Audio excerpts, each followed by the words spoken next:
A UPS driver has gone viral for revealing that UPS has offered her and drivers at different hubs a buyout.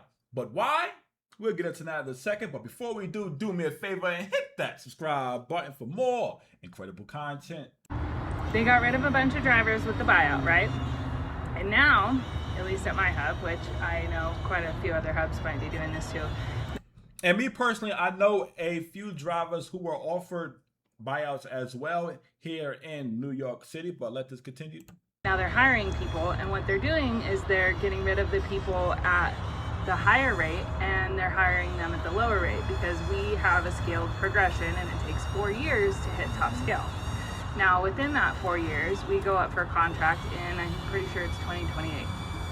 So I think that there's going to be a little bit of negotiations, especially with the amount of people that we got rid of.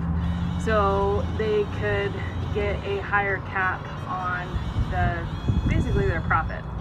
And so that's why they offered the buyout. Now they hired new people at half the rate.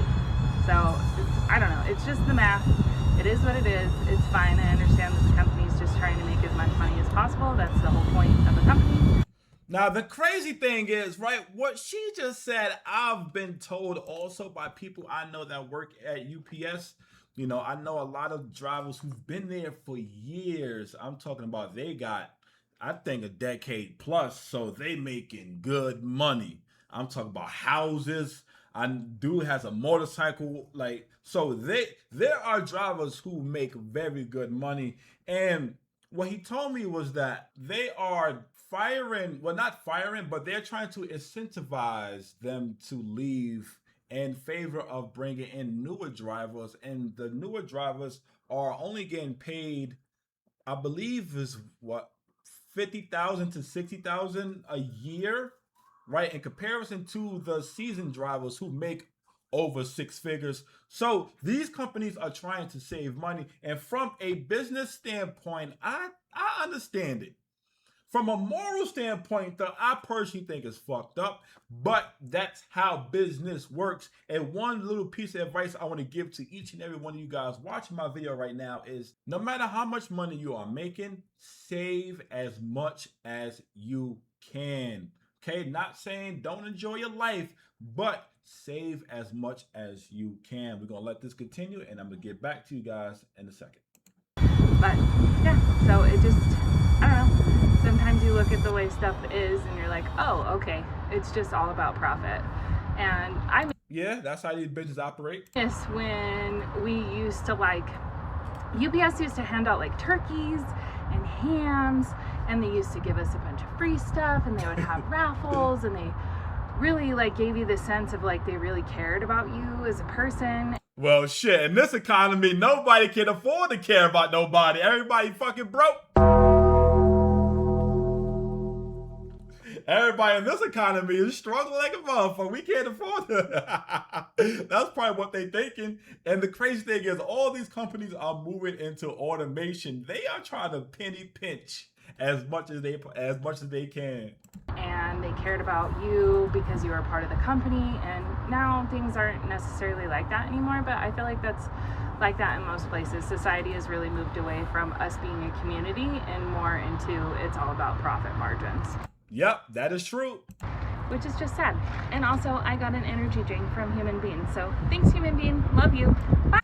In your opinion, where do you guys fall on that? Do you guys think that is sad? Me personally, a part of me feels like, yes, that is sad. But hey, look, that's the world we live in. We live in a very, very selfish, it's all about me kind of world. And it's fucked up, but that's the world we live in. But anyway, when it comes to the buyouts, right? Because I was curious, if you do not accept the buyout, could you be forced out? And I found out, yes, you can be forced out if you don't accept the buyout.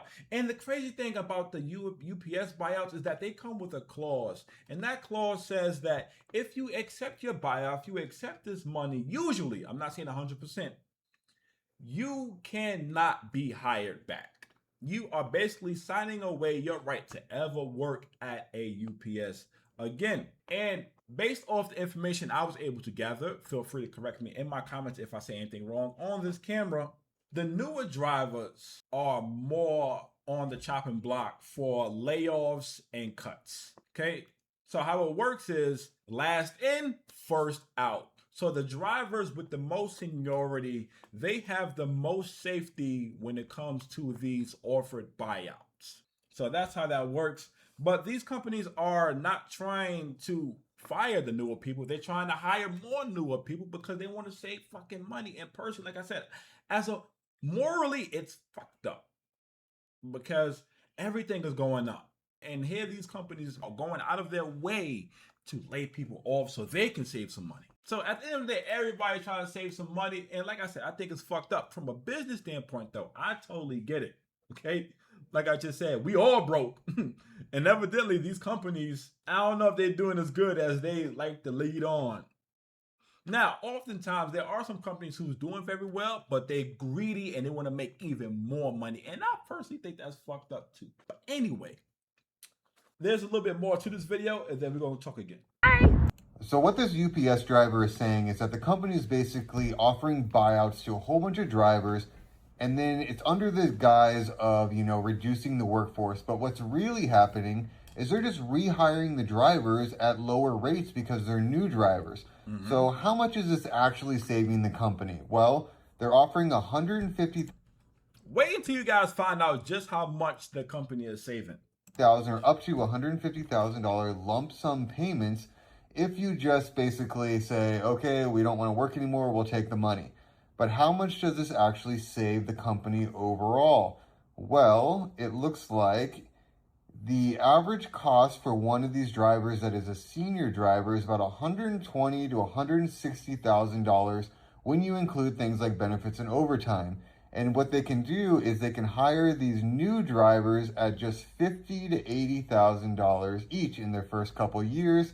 Over 4 years, it does increase, but they're basically going from $120,000 to $160,000 all the way down to $50,000. So you can imagine over the course of the entire company in every state, this is an astronomical amount of money that they are saving by just getting rid of the senior drivers and hiring new drivers. The best estimates are about $500,000 to $3 million plus per hub, and nationwide it could save them over $1 billion by doing this. God damn. Now, once again, morally, I think it's messed up, right? These guys are pretty much buying out the senior drivers to bring in newer drivers so they can save some money. And like, listen, we appreciate what you did for us. Get the fuck out, take this little bit of money and go. I think it's fucked up, especially the state of the economy right now. But from a business point of view, okay, I'm not mad at it. I'm not mad at it at all. I'm not.